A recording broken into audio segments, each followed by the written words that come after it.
What is up? What is going on, everybody? I am back with the Mariners post-game recap. How sweep it is. The Mariners finish off a sweep of the Houston Astros. Man, I've got a lot to talk about for this game. First and foremost, as always, before I get started, and I know I plugged the channel, I like to do it because it's really, I'm appreciating you guys and all you guys have done for me. So hit that sub button if you're new. Hit the like button. Thank you so much. I love the little kind of family community we've got going here. So many cool people I've gotten to talk to about the Mariners. My wife appreciates it too because I get to keep bothering her talking about the Mariners 24/7. So I have you guys to talk to now. So thank you so much. So hit that like button for me if you can. That just helps get the video out to more people. Lets YouTube know you're enjoying it. And hit that subscribe button as well, as my channel continues to grow into the 2000s now for subs. Not on the computer today. My wife's using the computer for work. Someone's got to, bring home the bacon while I'm talking about the Mariners all day, right? I do have a job, but yeah. So just doing on going old school for this one a little bit here today. Mariners beat the Astros 7-6, complete the 3-game sweep. They improved to 69-55. They're 14 games over 500. It was just like a month or two ago that we were sitting here going 500, 1 game under, 1 game over, and they just couldn't get over the hump. Now, they're a half game behind the Astros, and the Mariners have the tiebreaker over the Astros, and they have that half game. They're tied in the loss column. So technically, the Mariners control their own destiny with Houston now as well. I don't know if Houston plays tomorrow, but if the Mariners do, and if they win, they would overtake the Astros for the second wild card spot. Just amazing. Listen, this game did not go how was expected with the Emerson Hancock injury. Only able to go 2 innings and having a shoulder strain. First and foremost, obviously that hurts the Mariners because they were going to go with the 6-man rotation. Now you're going to be back to 5 more than likely. And then obviously for Emerson Hancock, someone who's battled injuries a little bit, truly hope he is okay. You never want to see a young kid get hurt, and shoulder injuries for pitchers always are scary. So hopefully it's just some discomfort and he'll end up being okay. That's the hope. I think from all Mariners fans for sure. I'm going to give a major props here right off the bat to Scott Service. I thought he managed this game absolutely fantastic. And the way he managed the bullpen was absolutely fantastic. He had to get 7 innings out of them without an off day tomorrow. They got to play tomorrow, so he had to manage that. This wasn't a planned bullpen day where you can map it out yesterday and kind of be like, okay, we got to do this, and this. They were probably hoping to at least get 5 out of Hancock and then turn over the pen. Scott had to manage 7 innings out of this bullpen. I thought he hit all the right buttons. I really do. I'm going to get into all of it. I thought he did a fantastic job here tonight. What else was I going to add there? I had something else and it just fell out of my head. But yeah, I do not envy when managers have to do these games. That is not an easy thing to do. Because like I said, you have no off day tomorrow, so you can't be like, hey, Matt Brash, you're going 3 innings, man. Just let it loose. Munoz, you can't do that. Something like that. You still have to kind of prep for tomorrow as well. You're in the middle of a pennant race. This isn't August where the Mariners are 15 games under and you could just say, man, Trent Thornton, go throw us 4 or 5 innings, whatever. You're managing to get into the postseason. Would it have been the worst, would have been the end of the world had the Mariners lost this game? No, you're still in good position. But if this was the last game of the year, I'm pretty sure Toronto did win. You would have lost this game, you'd be out of a playoff spot. So yeah, it's an important game that you've got to try and win. So I really thought Scott did a tremendous job. If you don't, put yourself in the shoes and try to manage 7 bullpen innings without having had a day off they've played 9 games in a row or something already. I think they had a day off before Baltimore. So 3, 7, 9. Yep. They have to play 3 more before their next day off. Put yourselves in those shoes. And I'm telling you, it ain't easy. Especially when you got a lineup like Houston, that's a good lineup. Altuve, Bregman, Jordan, Diaz has been extremely hot. Singleton can run into one. McCormick's been red hot. Kyle Tucker, pinched hit. All that. So kudos to Scott there. Let's get into the game. Let's start with the offense, and I'll get into the pitching and the bullpen a little bit. 7 more runs, 15 more hits. This offense is just absolutely on fire right now for the Seattle Mariners. Not Julio's best game of the year, 1 for 5. Still had a double. Left the bases loaded twice. So certainly, like I said, not the best game Julio's had this season, but still checked in with a double. Gino 1 for 5 with 2 RBIs. It was the 2-run home run that made it 4-0 in the second.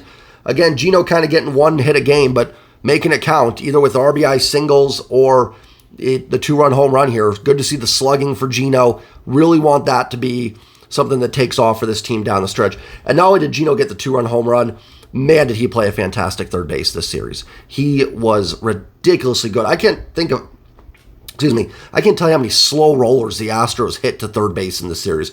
And I think Gino made every single play. I think there was 2 that Altuve hit that he couldn't get plays on, and he almost did. And then there was a double play he did botch yesterday, but whatever. Gino has been a Gold Glove player. I haven't talked about it too much, but man, does Gino deserve a Gold Glove. Ty was 1 for 5. I think he had a double. Teo was 0 for 4. So the top of the lineup, Gino had a 2-run home run. Didn't get too much cooking, but we're gonna get to the bottom of the lineup that did cook big time. Mike Ford was 1 for 4 with an infield hit. Dom Canzone 4 for 5, 2 doubles, and an RBI single in the first inning. So a great game for Dominic Canzone, showing his value. Good to see him heating up since the trade. Just a nice game. Good to see some of that opposite field power. He hit one off those garage doors in left center. His double in the first inning was hit really hard down the line. And his base hit was solid going the other way. So good patience, good approach, good pop. I've been impressed with it from Canzone. And yeah, good to see. Sam Haggerty, he was a defensive replacement for Canzone. Dylan Moore with 4 hits today. His OPS is up to 918 on the season. I think they were all singles. Julio, Canzone, France, and O'Keefe had the double. So yeah, all singles for Dylan Moore. A couple infield hits, but showing off the speed. That's why speed matters. So nice game by Dylan Moore. Julio can't get the 4 or 5 hits today, but you have Canzone and Dylan Moore each check in with 4-hit games. So it just goes to show how insane this offense has been. Josh Rojas with a couple hits today. Another infield one. Samaras had quite a few of those, but again, so you have guys with good speed. They can get those infield hits and leg those out. Josh Rojas has actually, I think, been pretty solid since coming over. I've talked about it. He's had a couple defensive miscues, but I actually think his defense has been pretty solid at second base. And his bat's starting to turn around too. Massive upgrade over what you got from Colton Wong. How about Brian O'Keefe? Checking in 1 for 2 with a 2-run double that opened it up to 6-0. And my gosh, did they need those 2 runs and a walk. Nice game for Brian O'Keefe. I don't know how long the Murph is going to be out for. Hopefully not very long. But you know what? If O'Keefe can do this, you're getting the Murph's production while he's out. That's what you need. If O'Keefe can do that for 15, 20 games, you take it. And then Cal pinched hit 1 0 for 2. I did think there was a weird at-bat. I want to say it was in the 7th, and they had first and second, nobody out, and Rojas bunted, and he with 1 strike, he swung away, and then with 2 strikes, he tried to bunt. Then he bunted out on strike 3. Just a weird situation because you had Moore and Canzone on, so you had good speed. You had O'Keefe on deck and Cal pinch hitting, but Cal is a strikeout candidate, so I don't like bunting in that situation. And then if you get to Julio, they'd probably put Julio on in that situation. So it just, I don't remember how it played out. I think Cal, what ended up happening? Because Gino had that line out with the bases loaded. Good job by me not remembering. But I didn't like the bunt there from Rojas, especially when you've already got a strike on you. You had good speed on the base pass. I know you don't want to hit into a double play there, but anything you put in play hopefully can move the runner over. So I thought that was kind of a weird bunt. But other than that, listen, anytime you pound out 7 runs, 15 hits, and 3 walks, you're doing something right. 18 base runners in 9 innings. That's averaging 2 base runners an inning. That's pretty good. One thing I didn't talk about yesterday, on Friday the Mariners were 0 for 17 with runners in scoring position. And I talked about how, yes, it was frustrating, but that's not going to continue. You're not going to go 0 for 17. You know what number is scarier than 0 for 17 with runners in scoring position? There's one number that's way scarier. 0 for 0 is a lot scarier because that means you aren't getting anybody even close to scoring. So 0 for 17 sucks. It stinks. Sorry, YouTube. I don't know. Sucks is considered a swear, but whatever. But you are getting those guys in the position. Yesterday, I don't remember what the number was. Actually, let me see if I can check this. Sorry, guys. Let me see if I can go back and see what they were yesterday with the runners in scoring position, because I wanted to talk about it yesterday, but I get so excited about the wins, I sometimes forget to talk about certain talking points with you guys. Come on, load up. Box score. Come on. And I also got to talk about yesterday's first time the Mariners beat Framber Valdez in a game. He had been 5-0 against the Mariners. They were 4 for 11 with runners in scoring position yesterday. So that's fantastic. That's, what is that? 4 for 10 would be 400, so 3 something. I don't know. My math is pretty bad. And they were 5 for 19 today, which I think is 260. So they turned it around. And again, 19 at-bats with runners in scoring position is fantastic. That means they had 20. Now, I don't know if MLB looks at it like each at-bat, because sometimes it's if you get the first 2 guys to second and third with nobody out, and then 3 guys swing and a miss, are you 0 for 1 with runners in scoring position, or are you 0 for 3? You know what I mean? Because you didn't get 6 runners on, you had 2. So you know what I'm talking about, but whatever. Much better in the next 2 games is the point I'm trying to make. And keep putting runners on. Keep putting runners on. Eventually, you will start getting hits with those runners in scoring position. So nice job by the team to turn that around after a tough Friday. Let's get into pitching. Really ashamed that Emerson Hancock had to leave the start. 2 innings, 2 hits, both which were kind of I think bloops to lead off the innings. No walks, 2 Ks. I actually thought it was the best Hancock had looked in his 3 starts so far. So just hope he's okay. Like, if anything, for his sake, I hope he's okay. I think the Mariners can survive. Brian Wu should be back for the Chicago series, but you're not going to be able to have that 6-man rotation, which I wasn't super in favor of because I don't like taking starts away from Logan, Kirby, and Luis. But with the way the team's playing and the confidence I have right now, I actually think it would have been a good idea. I think you still have the 5. You may need a Tommy Malone in there somewhere to make some starts. Listen, the team has good depth. They've just been tested. They've lost Robbie Ray for the year, Marco for the year, Easton McGee. Now, I don't know if Easton McGee would have been great, but he looked great in his first start. Would have been good depth. They lost him for the year. Chris Flexen was going to be good depth. He turned out to just didn't have it anymore. Now, Emerson Hancock, that's 5 guys. There's only so much depth you can have. And they still are actually in pretty good shape. You're just really going to need Bryce Miller and Brian Wu to finish you through this season. And you may need some Tommy Malone action. That's why it's nice to have a guy like Tommy Malone. But hopefully Hancock's okay. Hopefully it's precautionary as well. Not a good game for Taylor Saucedo. Couldn't record it out. 4 hits, 5 run, 5 earned. Listen, Saucedo's been fantastic this year. Pick your head up, get back out there next time. He's going to be just fine. Honestly, a little bit of his outing, there was some bad luck. Pena's base hit wasn't exactly crushed.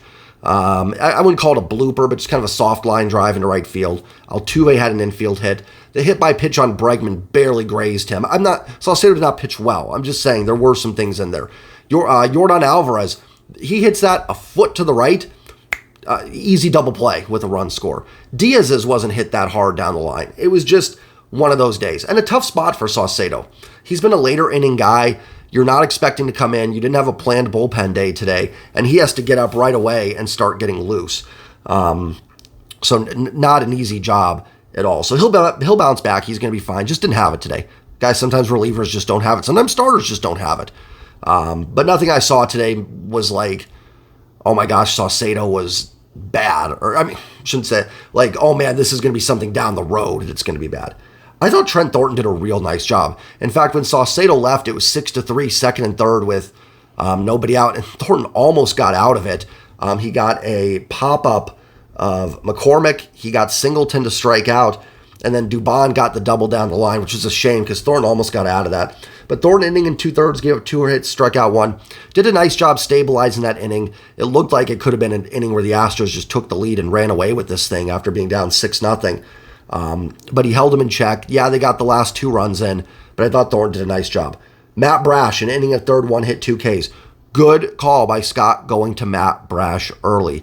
I know some people are confused by it. You had a 6-5 game in the, let's see, that would have been in the 4th, right? Because he came in the 4th and pitched the 5th.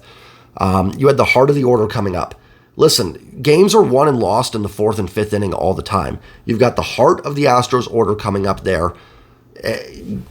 Get Brash through that and then hope you add on. Now, they didn't add on a ton. They only added on 1 more, but the hope there is that Brash gets you through that. Your offense, which is swinging the bats really well, gets some more runs, and then you can turn it over to maybe the relievers you don't rely on as much in tight situations. Games, if you don't use Brash there, let's say you go to Isaiah Campbell. Do you want Isaiah Campbell facing Alvarez in the 4th? Now, Campbell did have to come in later. They didn't quite add on, but not necessarily. That could have been game right there. So kudos to Scott for going to Matt Brash in the 4th inning. I thought it was the right call, and it worked out. Isaiah Campbell threw an inning. He got a strikeout of Altuve on a pitch clock violation. That's a couple times the last couple weeks.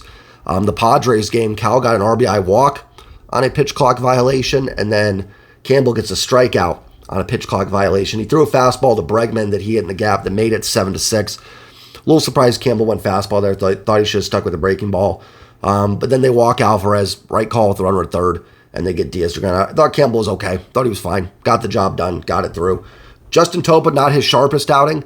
Walked 2 batters, and they got a caught stealing in there. I do think the 2-2 pitch he threw to Singleton, where they got the caught stealing on McCormick, was actually a pretty good pitch that could have been a called strike.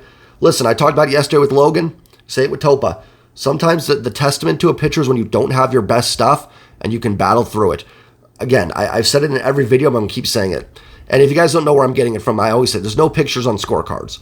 What that is, that used to be my old golf adage. My dad taught me that one.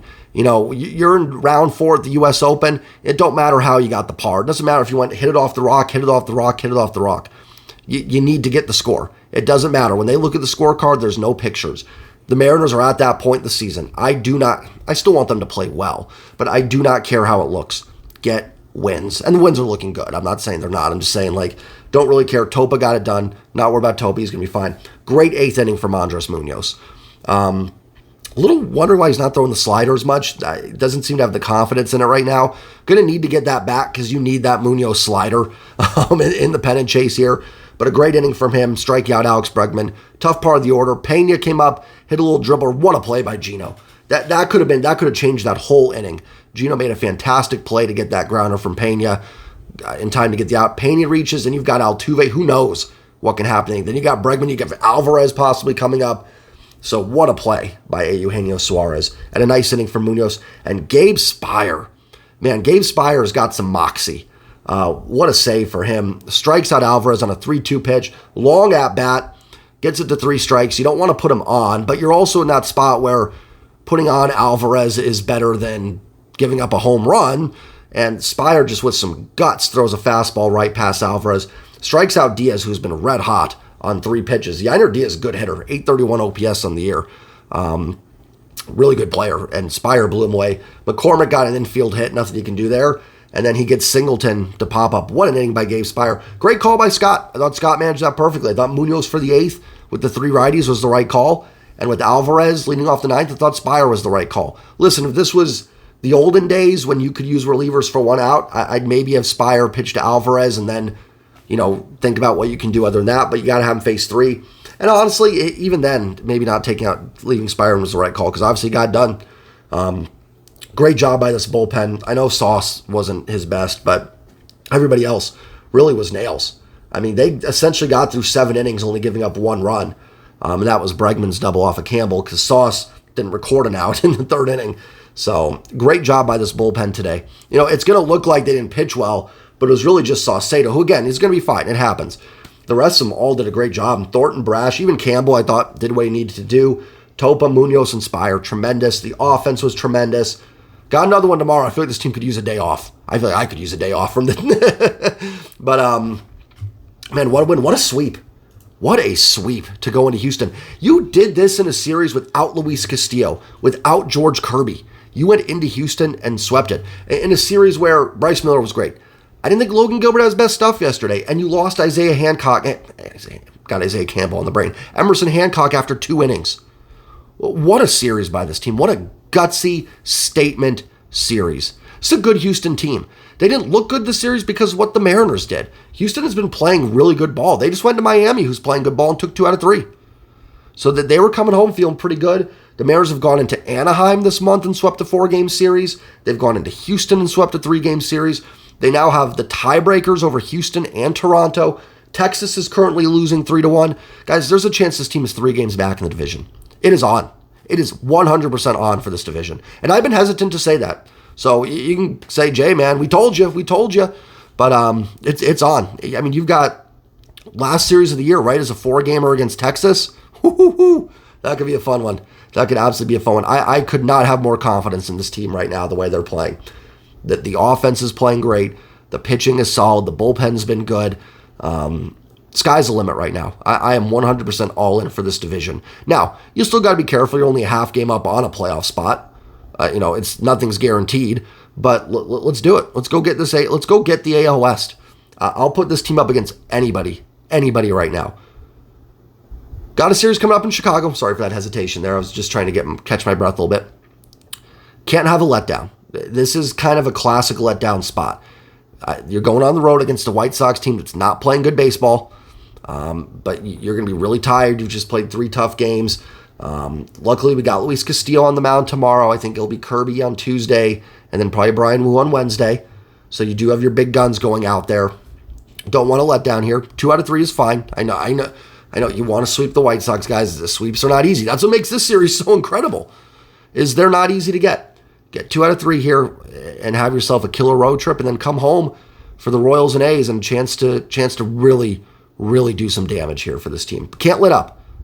That's for sure. While the division is in sight, Toronto just took 2 out of 3 from Cincinnati, so they're hanging around too. You're not out of the woods by any means either. So, but man, what a series. Enjoy it. Guys, telling you, enjoy it. Enjoy the team winning. Enjoy the sweep. Soak it in, okay?